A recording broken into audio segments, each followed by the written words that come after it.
тоолордон түшүп атат ама жылгалардан.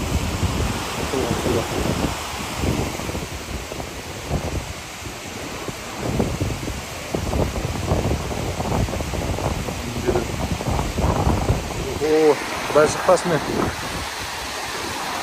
Құдайдан тіленелі. Жаңбырдың дағы жақсысын берсін дейлі. Елге пайдалы жақтарын. Жаңбыр жасын, артын жасын. Ойынтып, суықтан, су қаптағандан сақтасын.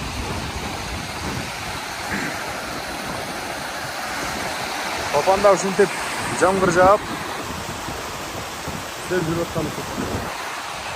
Başka jерлерде, Кыргызстандын башка жерлерде бүгүнкү учурда дагы ушундай учурлар катталат керек. Алла Тааладан намаз окуп, турганыбызда сураналы. Жаңбырларды жакшы берсин.